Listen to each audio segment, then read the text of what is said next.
Halo, halo. Shalom. Gimana kabarnya yang ada di rumah? Pasti di rumah sehat-sehat kan? Gimana nih ya, kira-kira kabar teman-teman yang masih pada sekolah ya Mbak? Kan ini udah 2 minggu ya sekolah. Iya, betul tuh. Mesti kan yang baru masuk SMP masih ada MPLS tuh. Iya. Ya mungkin secara daring lah. Yang SMA juga ya? Iya.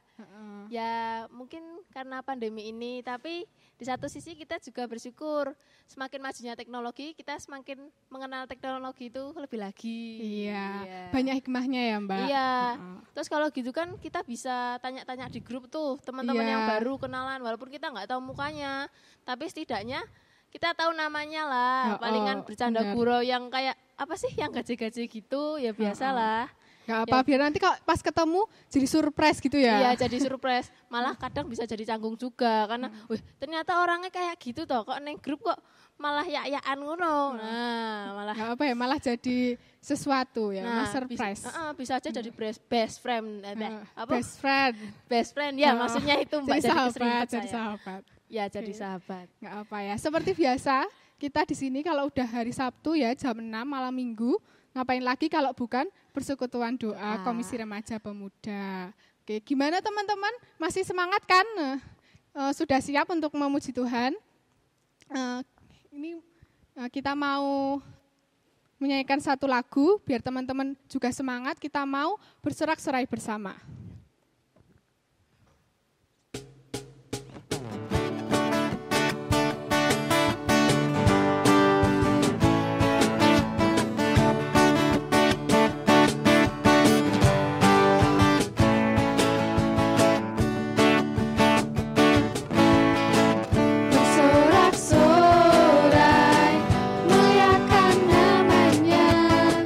Dia berperang ganti kita.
masih remaja Mbak, jadi kita harus semangat lagi, lebih Iya, semangat. benar, Baru benar, lagu pertama masa udah capek, lanjut terus dong. Iya. Lanjut. Ya. Selanjutnya kita akan memujikan lagu Sukacita Surga. Ya.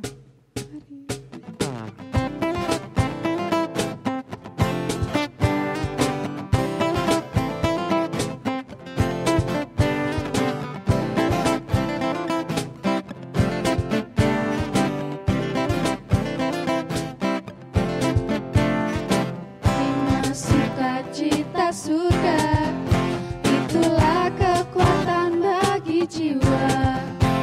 Ku dapat rasakan kasih-Nya di tengah badai yang bergelora. Terima sukacita surga, itulah kekuatan bagi jiwa. Ku dapat rasakan kasih-Nya, taklukkan badai yang bergelora. Haleluya, Kau ada dalam hatiku, takkan patah semangatku, takkan hilang kekuatanku. Haleluya, ku mau bersorak bagimu. Sukacita surga nyata penuhiku.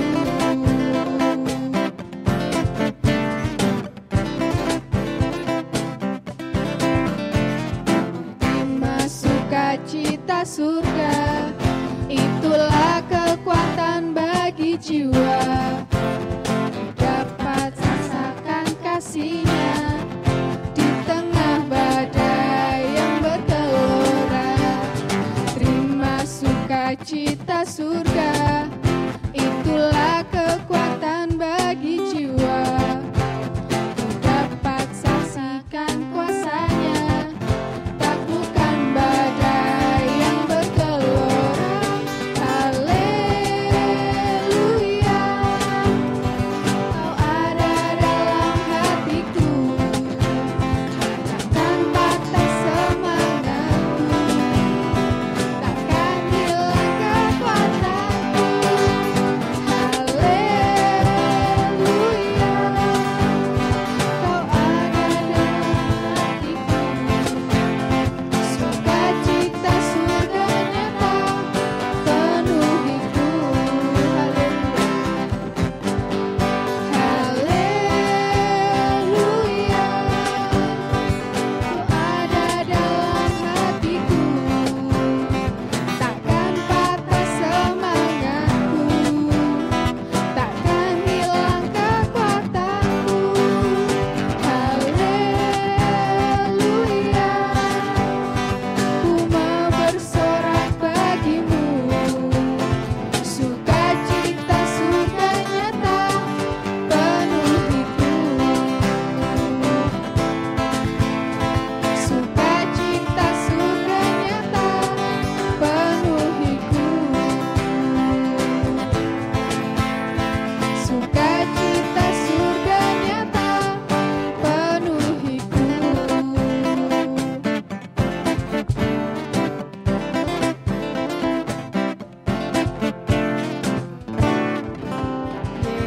Beri kemuliaan buat Tuhan. Ya. Oke, ya. Tadi kita udah memujikan 2 lagu praise ya.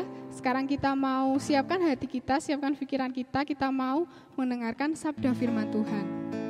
Tapi sebelum itu kita mau datang sama Tuhan, kita mau lebih lagi menyiapkan hati. Aku ajak teman-teman dengan sikap berdoa. Kita mau menyerahkan hidup kita mau menyediakan waktu buat Tuhan, memprioritaskan waktu buat Tuhan. Mungkin pada saat ini prioritas teman-teman sedikit berubah ya karena keadaan, karena kita tahu keadaan yang terjadi saat ini tidak bisa kita lewati begitu saja, tapi kita mau berjalan-jalan bersama-sama dengan Tuhan. Kita mau merasakan dalamnya kasih Tuhan di hidup kita.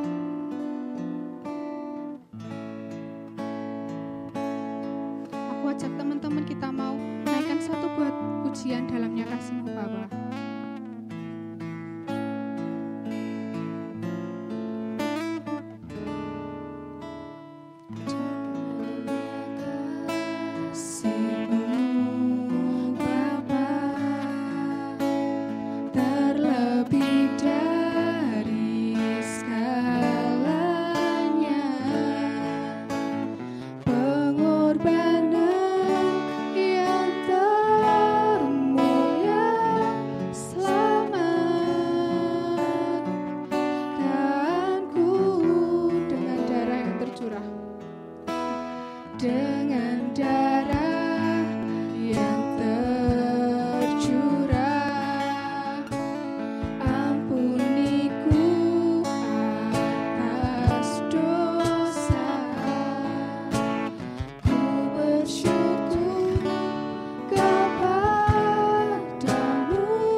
kasih Tuhan untuk penyertaan-Mu Tuhan dalam setiap ujian penyembahan kami. Kami sangat berterima kasih Tuhan menyediakan waktu juga Tuhan buat kami. Bukan hanya kami yang menyediakan waktu buat Tuhan, tapi Tuhan rela menyediakan waktunya buat kami untuk bersama-sama memuji dan memuliakan nama-Mu. Tuhan, sebentar lagi Tuhan kami mau mendengarkan sedikit sabda firman Tuhan. Tuhan berkati kami, berkati pikiran kami, berkati mata kami Tuhan. Siapkan kami untuk mendengarkan firman-Mu Tuhan. Dan firman yang akan disampaikan nanti Tuhan berguna untuk setiap kehidupan kami Tuhan, berguna menjadi terang untuk kehidupan kami Tuhan. Terima kasih Tuhan. Kami siap mendengarkan firman Tuhan. Haleluya, amin. Shalom, selamat malam pemuda remaja GKJ Mojosongo yang dikasihi oleh Tuhan Yesus. Selamat berjumpa lagi di persekutuan remaja pemuda GKJ Mojosongo pada malam hari ini. Apa kabar kalian semua? Sehat? Ya, mudah-mudahan kalian masih menikmati masa-masa belajar dari rumah, tinggal di rumah. Apapun yang kita rasakan, mari kita nikmati aktivitas kita. Baik, malam hari ini kita akan belajar sebuah tema. Saya memberinya judul Be Excellent. Teman-teman, sebelumnya saya akan menanyakan satu pertanyaan kepada kita semua.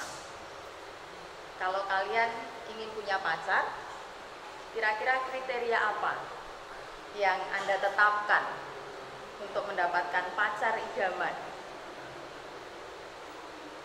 Ya, tentu ada yang menjawab yang pintar, yang cakep, lalu yang kaya, yang punya karir bagus, dan seterusnya.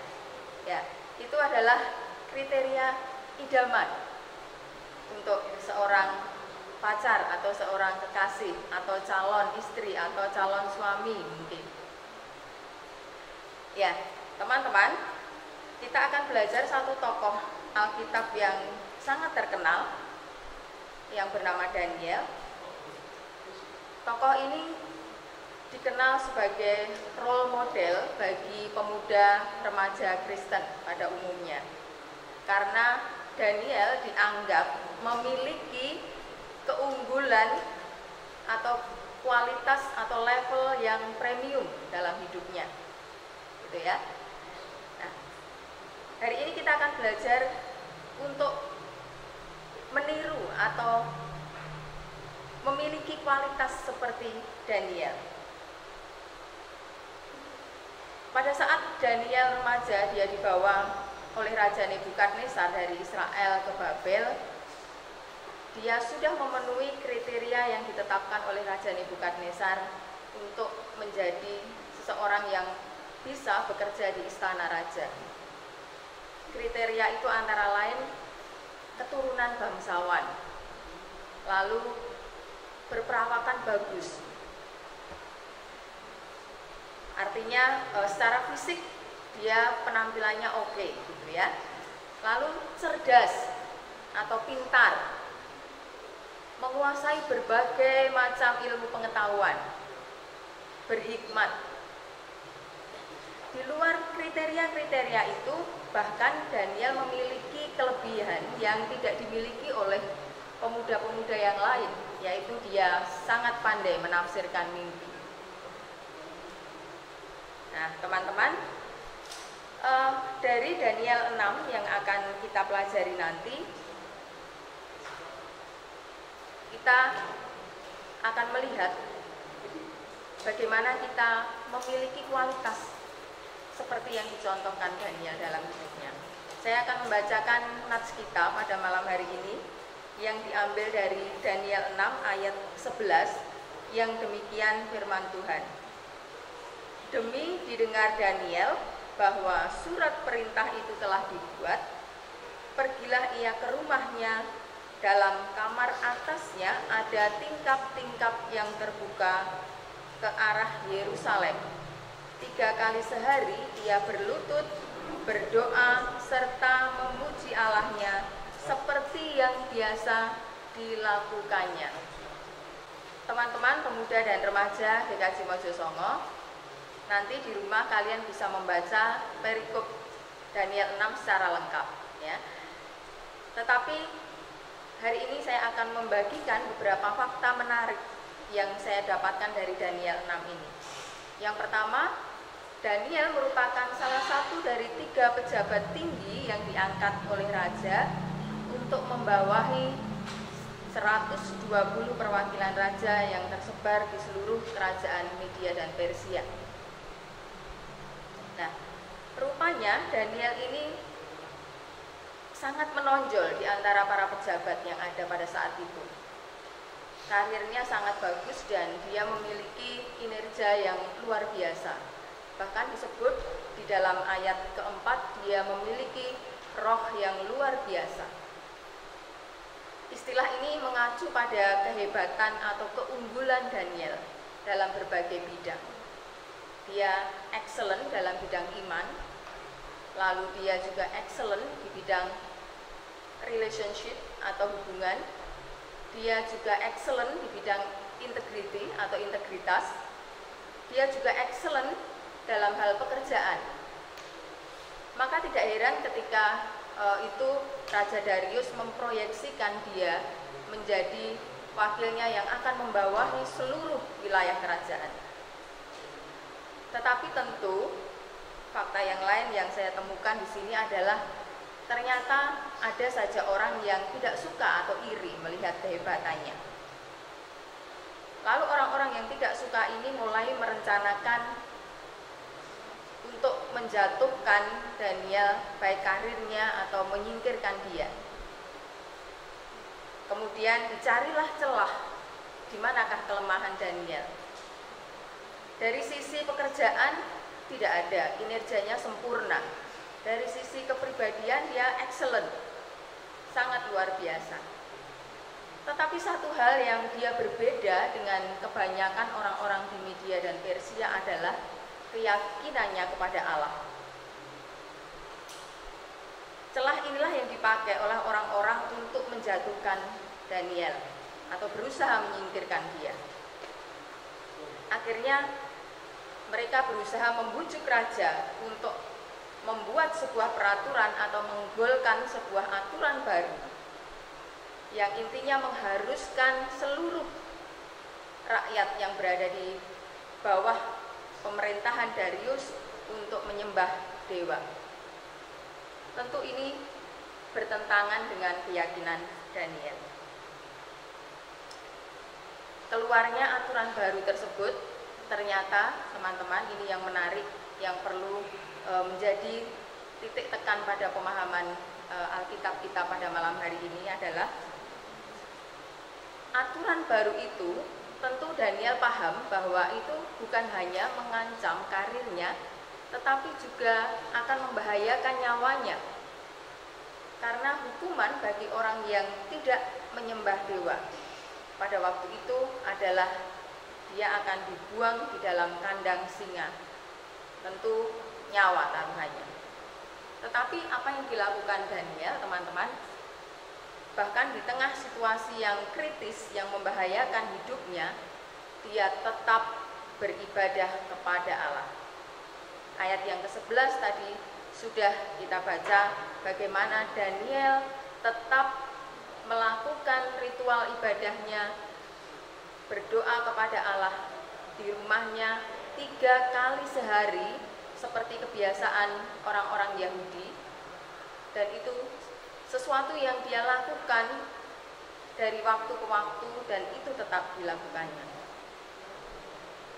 Terlihat di sini bagaimana Daniel tetap teguh memegang keyakinannya kepada Allah.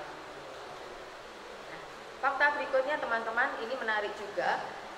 Ketika orang-orang yang bersekongkol untuk menjatuhkan Daniel berusaha membujuk Raja Darius agar segera menjatuhkan hukuman kepada Daniel karena dia tidak bisa mematuhi aturan tersebut, Raja Darius itu merasa sangat sedih. Mengapa? Tentu karena Raja Darius sangat menyukai, sangat percaya kepada Daniel. Dia mengandalkan Daniel dalam bidang pemerintahannya. Maka dia berusaha menolong Daniel, berusaha menunda-nunda hukuman yang harus dilakukan oleh Daniel.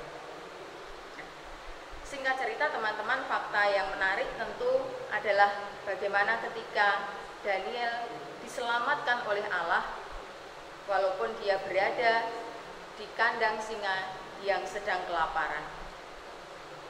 Allah mengutus malaikatnya untuk mengatupkan mulut singa-singa tersebut sehingga Daniel selamat. Nah, teman-teman, ada satu hal yang menarik ketika waktu itu Darius tidak bisa tidur mendengar Daniel sudah dibawa ke kandang singa. Keesokan harinya Raja Darius ini buru-buru pergi ke kandang dan bertanya. Nah, pertanyaan ini menarik karena pertanyaan ini berbunyi demikian. Daniel, hamba Allah yang hidup, Allahmu yang kau sembah dengan tekun, sanggupkah ia melepaskan engkau dari singa-singa itu? Pernyataan atau pertanyaan ini sekaligus menunjukkan bahwa Raja Darius mengakui bahwa Allahnya Daniel adalah Allah yang hidup, Allah yang berkuasa, dan Allah yang hebat. Tentu saya berusaha mencari tahu mengapa Darius bisa menyampaikan pernyataan seperti itu. Tentu teman-teman masih ingat kisah 3 teman Daniel, yaitu Sadrah, Mesah, dan Abednego, yang waktu itu dihukum dalam dapur api, tetapi tidak sedikit pun dari badan mereka yang terbakar atau terluka. Tentu kisah ini sangat populer walaupun itu terjadi pada zaman Raja Nebukadnezar. Tentu Darius pun mendengar kisah itu, dan dia sudah melihat seperti apa kehebatan Allah Israel. Dan ketika hukuman itu dijatuhkan kepada Daniel, saya mengira bahwa Darius pun berharap bahwa Allah Israel atau Allahnya Daniel ini akan kembali menyelamatkan umatnya. Dan itu memang benar-benar terbukti. Nah, teman-teman, sungguh luar biasa bahwa dampak peristiwa itu bagi kehidupan Darius dan seluruh rakyat kerajaan Media dan Persia sangat luar biasa. Yang pertama, bahwa pengakuan Darius bahwa Allah Israel itu Allah yang hidup dan kekal, itu sebuah pernyataan atau pengakuan yang luar biasa. Lalu yang berikutnya, bahwa akhirnya ia memerintahkan seluruh rakyatnya untuk menyembah Allahnya Daniel. Itu juga sebuah dampak yang luar biasa dari iman Daniel yang luar biasa. Dan seterusnya, teman-teman tahu bahwa Daniel menjadi pejabat tinggi yang berpengaruh di pemerintahan kerajaan Raja Darius sampai pemerintahan raja berikutnya, yaitu Raja Kores. Nah, teman-teman, apa sih yang bisa kita pelajari dari kisah yang luar biasa ini?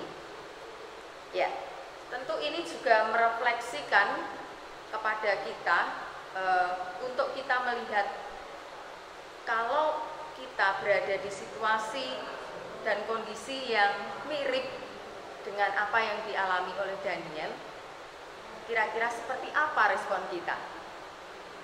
Apakah kita akan lari, mencari aman, mencari selamat?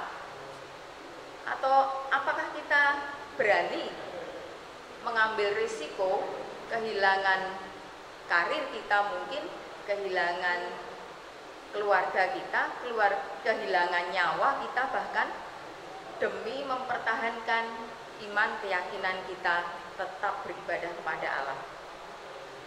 Pertanyaan ini hanya bisa dijawab oleh teman-teman semua. Teman-teman, ada banyak orang yang menjadikan itu, hambatan, tantangan itu sebagai alasan atau excuse agar mereka tidak lagi taat kepada Tuhan, agar mereka tidak lagi rajin dan tekun beribadah kepada Tuhan. Alasannya mungkin macam-macam. Ini kan pandemi.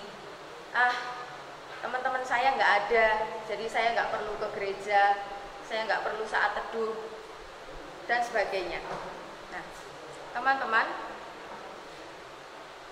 apa yang dilakukan Daniel dengan memprioritaskan ibadah pribadinya kepada Allah di tengah-tengah situasi apapun yang dia hadapi, itu seharusnya menjadi teladan buat kita, para pemuda dan remaja di KJ Mojosongo. Apakah kita juga akan memberikan prioritas yang utama kepada Allah, hubungan pribadi kita dengan Allah melalui waktu-waktu teduh kita, melalui doa pribadi kita, melalui penyembahan kita kepada Allah, atau waktu-waktu pribadi dengan Allah itu menjadi nomor sekian dalam hidup kita. Tentunya seperti yang Daniel kerjakan, hubungan pribadinya dengan Allah itu menjadi prioritas terpenting. Yang pertama dan utama adalah hubungan pribadi dengan Allah. Baru yang kedua mungkin teman-teman bisa taruh prioritas berikutnya, misalnya studi. Lalu di peringkat berikutnya lagi mungkin keluarga atau pelayanan. Di prioritas yang berikutnya mungkin hobi dan seterusnya.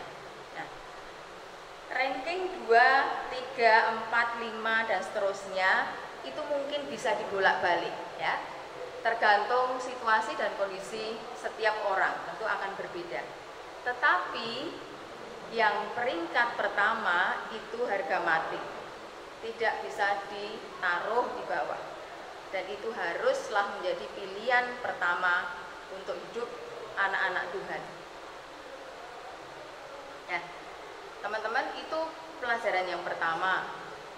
Lalu pelajaran yang kedua adalah mengupayakan keunggulan dalam hidup kita.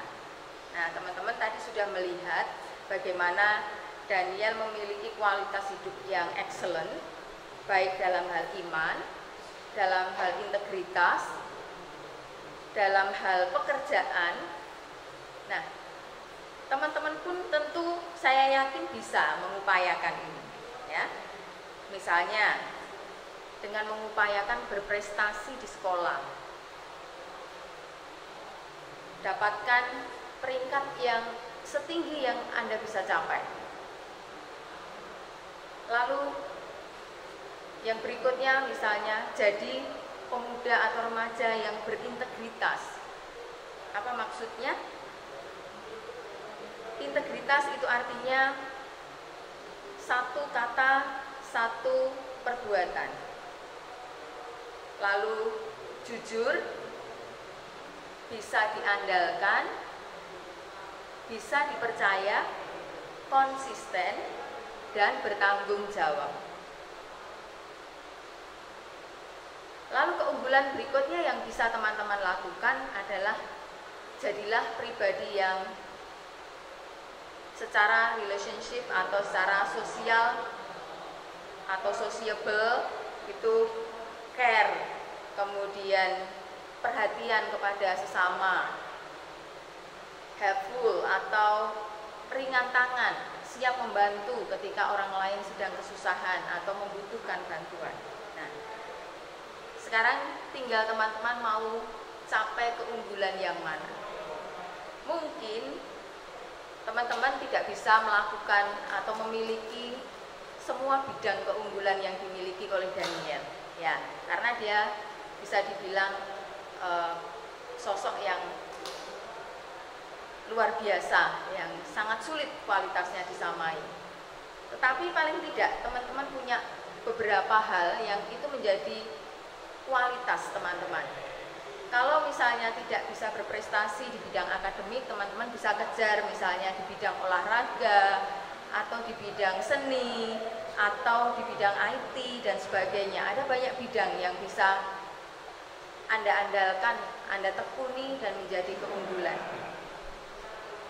Kalau misalnya itu pun tidak bisa dilakukan, teman-teman bisa menjadi pribadi yang berintegritas, berani menolak untuk hal-hal yang tidak benar, berani menyatakan iman dimanapun kepada siapapun, dan menjadi pribadi yang siap diandalkan, bertanggung jawab, dan bisa dipercaya oleh siapapun. Nah, teman-teman, untuk mencapai keunggulan-keunggulan tersebut, ternyata resepnya dimulai dari dasar. Miliki fondasi yang kuat, yaitu hubungan pribadi kepada Allah yang kokoh, seperti yang dilakukan oleh Daniel.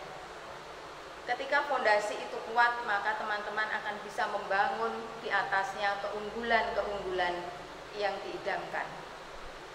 Nah, dengan memiliki keunggulan-keunggulan itu, maka teman-teman akan diakui oleh orang lain, diakui oleh sesama, dan dampaknya Allah kita dimuliakan karena hidup kita. Allah kita dihormati oleh orang lain, bahkan mungkin disegani oleh musuh-musuh kita. Selamat mengejar keunggulan. Tuhan Yesus memberkati kita semua. Amin. Shalom. Ya, gimana? Shalom. Tadi firman Tuhan ya, mantap kan? Ya. Wah, kayaknya nih udah nggak sabar mau nyanyi lagi nih, Mbak. Udah di penghujung acara, tapi kita tetap harus semangat ya, Mbak. Nah, pasti itu wong anak muda kok. Kita mau pujikan satu buah lagu lagi ya, Mbak. Iya. Sebagai penutup persekutuan doa pada malam hari ini, kita mau pujikan Terima Sukacita Surga.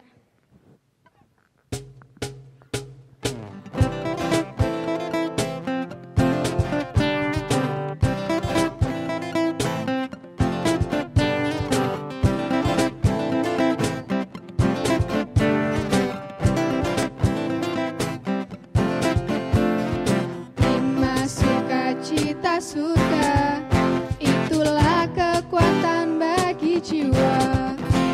Ku dapat rasakan kasih-Nya.